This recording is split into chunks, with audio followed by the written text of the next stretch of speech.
Hello there, my name is Rachel, the first time see my channel, use review cartoon series, anime series, also open computer random, and today we talk about The Last Kiss of Earth Season 3.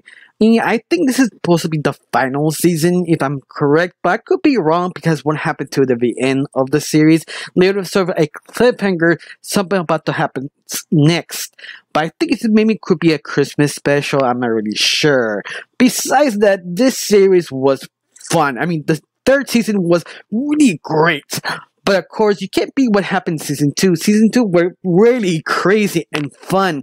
This one could try to top itself, but at the end it was sort of satisfying, especially you have this sort of kaiju battle. I mean, for some reason, all these action cartoons end with a kaiju battle. Yeah, I'm not complaining. I just like it they went up themselves, and they did with a kaiju, kind of cliche, but with a reference of King Ghidorah, the battle, and one of the greatest phases of the new Godzilla universes. Let them fight kind of phrase. Like, alright, you got me. It's redeemed. I enjoyed this ending. That's the fun part. Oh my god, yes. Especially the series kind of slowed down a little bit for a few moments to understand the characters, what they're feeling of the moment. One of the best examples is basically Jack kind of panicking, freaking out that he'll probably be left alone after from this radio, realizing there are people still alive. It makes more understanding how Jack feels so loneliness that he's about to be left alone once again because all his friends can find their families and by left them alone. And you can see that sort of terrorizes him so much that he tried to entertain them or distract their friends to their duties to actually understand we can have this forever, this great fun, don't ruin this. But in the end, he just sort of sad. You feel depressed for Jack, but luckily he pulls off with his friends. You also have another problem with Quentin, that he's over exaggerating, not over exaggerating, overwork about his daily routines because he takes the most responsibility of the group. One of them is basically take 72 assignments a day, fixing problems, feeding the animals, make the whole society work. And you see sort of cracking, but then he's doing this for Jack and his friends, and Quentin is just he needs to talk, bro. I mean, I think that's one of the biggest problem with this sort of 14 members that never really talk about the issue. They have their moments, but never talk. The moment they need to get off the chest, this is too much for me.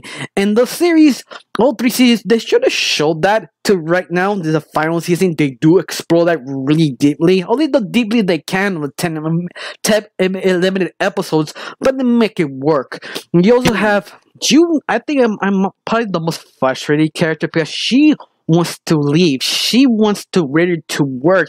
She's sort of prioritizing everything for the radio. No point she just abandoning the team. I mean, I understand all the kids want their families back, but at the end, that's sort of the douchey move. Just leaving it out there and just following her instinct, just have to look for her family. At the end, you have a team. You have this secondary family who depends on she left. At the end, she realized, yeah, this could be the wrong thing. I should come back and help out. They're trying to fix that, but I feel they needed more time, a little bit more. I understand because maybe that time limit, they have 10 episodes, they can't do everything, but at the end, it's something like, yeah, that sort of frustrated me, but at the end, they do kind of fix that later on, a little bit, but what's more, if it wasn't the best handle, but still enjoyably understand June's situation. She feels the only one who take this really serious, to the point she does, but at the same time, she kind of not realize all the other members has their own issues, like Quinn overworking himself, and especially he misses his own family too.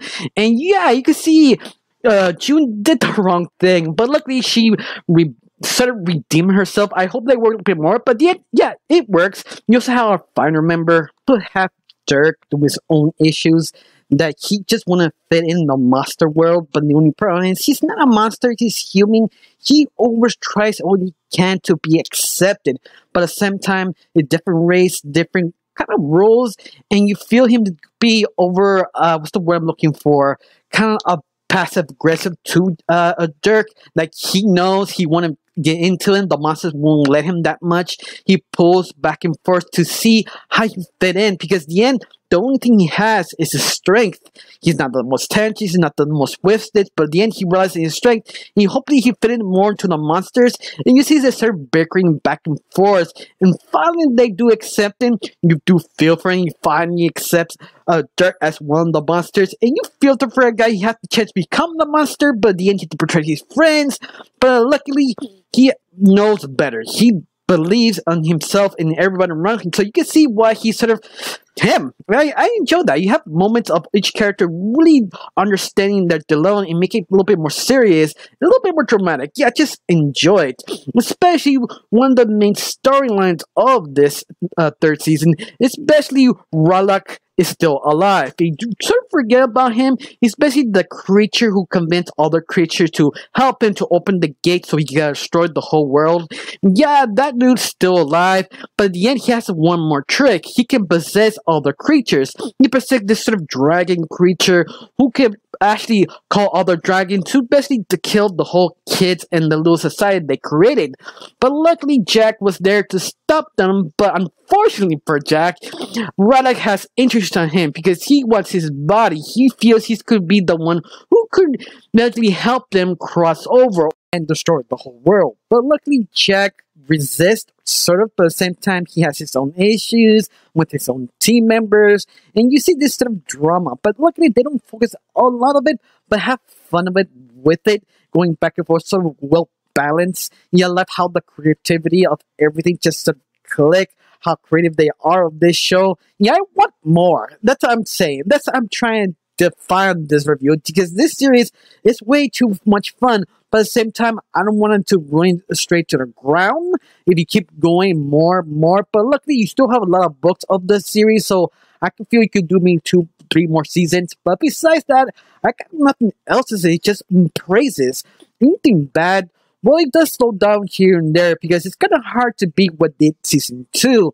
Then season 3 tried to one-up it. It sort of succeeded and failed some moments, but besides that, I am completely satisfied. Now, I have this one question.